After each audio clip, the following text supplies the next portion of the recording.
I've never been big into mobile gaming. Between the crap battery life and what was, for a very long time, a poor market for games, my phones have always just been machines for social media and texting and calling, that weird thing people don't do these days.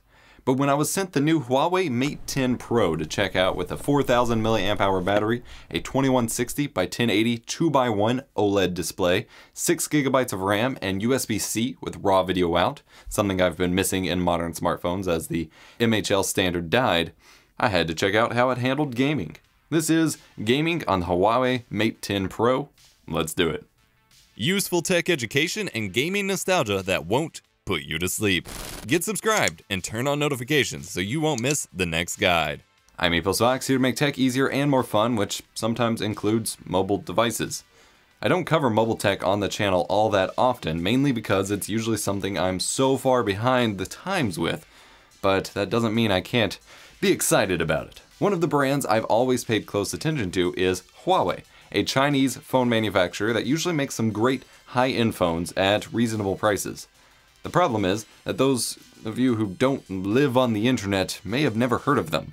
They're not directly sold by any US carriers, despite them having some good deals in the works at the start of this year, but those seem to fall through, and Best Buy actually just recently stopped carrying their brand as well, citing trust issues between the US and China. But you can still buy them online, however. This year's offering from Huawei is pretty nice. There's the Mate 10, which features a 1440p 16:9 LCD display, physical home key and fingerprint sensor on the front, 4GB of RAM, and a headphone jack, and it's a great phone on its own. But the Mate 10 Pro takes the concept and focuses heavily on their new screen, a 2x1, or 18:9 as marketing likes to call it, 2160 by 1080 OLED display, 6GB of RAM, and IP67 dust and water resistant. The Pro sacrifices a physical home button and headphone jack for the screen size, so pick your poison. Both phones are capable of HDR10 playback from sources such as Netflix, support a pretty beefy 4000 mAh battery, though no wireless charging, and USB-C connectivity. While the lack of a headphone jack sucks, the Mate 10 Pro provides an awesome gaming experience. Most games will fill the full 2x1 screen, and since it is only 1080p high, it makes it even easier for the beefy processor and GPU combo to maintain high frame rates in tough games. Games are pretty smooth and quite responsive. While all mobile games have specific hiccup points when loading certain aspects and general optimization issues depending on which phone you're on, every game I threw at it was handled well compared to my previous phones. My current benchmark of sorts with mobile games is PUBG Mobile. PlayerUnknown's Battlegrounds isn't very well optimized on PC, runs horribly on Xbox, but it's surprisingly competent on mobile. Tencent has done a good job with that port. My older Galaxy Note 5, which is still a very high-end phone in the grand scheme of things, can only run it on the lowest settings and starts to look like a slideshow by the end of a match, meaning, ironically, if I was playing well enough, the game would become more and more unplayable as I got closer to winning. The Mate 10 Pro, on the other hand, can run PUBG on the highest graphics settings, and even by the end of a 30-minute match, the frame rate is still more than playable. The phone gets a little warm, but nothing too bad and nothing compared to my old phone in its beefy case, but it is still playable. I can shoot people without pulling out my PowerPoint clicker to see what's going on. It's not a full 60 FPS, mind you, but it's definitely a step up compared to what I'm used to. What immediately caught my eye after that match was over, and what continues to impress me, is the battery life. I cannot finish a single match of PUBG on my Note 5 at this point without having to plug it in. The battery life is pretty abysmal at this point in its life. The Huawei Mate 10 Pro handled the full round of a game testing and capture where an hour and a half of switching games, PUBG, Tekken, Need for Speed, back and forth, and had most of its charge left by the time I was done. I was very impressed. And without use, raw standby powered on time leaves it running for like 2 weeks or more without needing to charge. Now, this is a brand new phone, and my Note 5 certainly had much better battery life when I got it 2 years ago. So I can't speak to how well the battery will hold up over time, but currently, it's quite nice. I wouldn't want much wider than an 18:9 on a mobile screen, but I was quite surprised that I liked it at all. Phone screens are already tall enough, but that extra bit of width for games that support it actually goes a lot to help have room for your thumbs to control the game on screen while still being able to see the screen, which is something that I struggle with on many phones, and I don't even have the chunkiest of thumbs.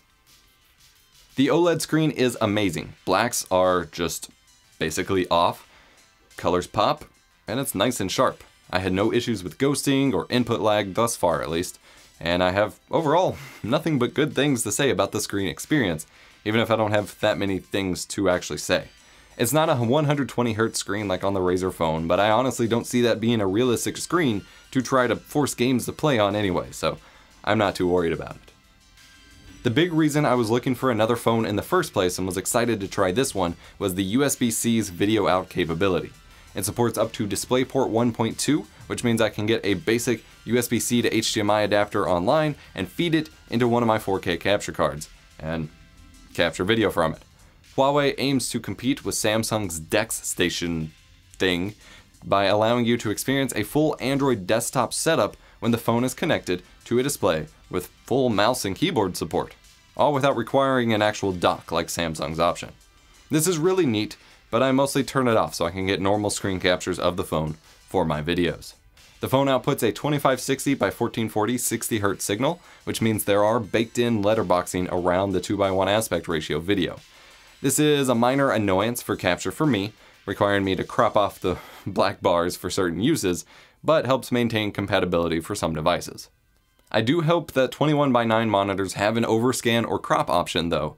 One of the cool things I saw in Digital Foundry's Fortnite mobile video was when John hooked up the iPhone X to a 21:9 screen and got to use the full 18:9 view, taking up most of that monitor. There could be some issues with such a setup via this phone, but I do not have 21:9 monitor to test. The video quality looks a bit soft here in the captures since it upscales the phone's 1080 high image to a 1280 high image on output, whereas the phone screen itself looks significantly sharper. A single bottom firing speaker and no headphone jack can bother some for audio, but overall, the Huawei Mate 10 Pro provides a great mobile gaming experience and has actually ignited my interest in mobile games after shying away from them for so long.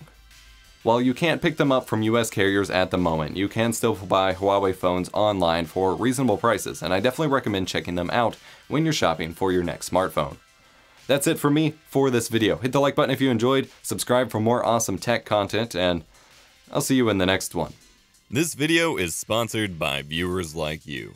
Our videos would not be possible without the generosity of those of you who contribute to one of our fan funding options, be it DonorBox, Twitch subscriptions, direct contributions via PayPal, or Patreon. To join our inner circle and get behind-the-scenes looks at videos, go to EposVox.com/support to learn more, and join us on Discord at EposVox.com/Discord. Thanks.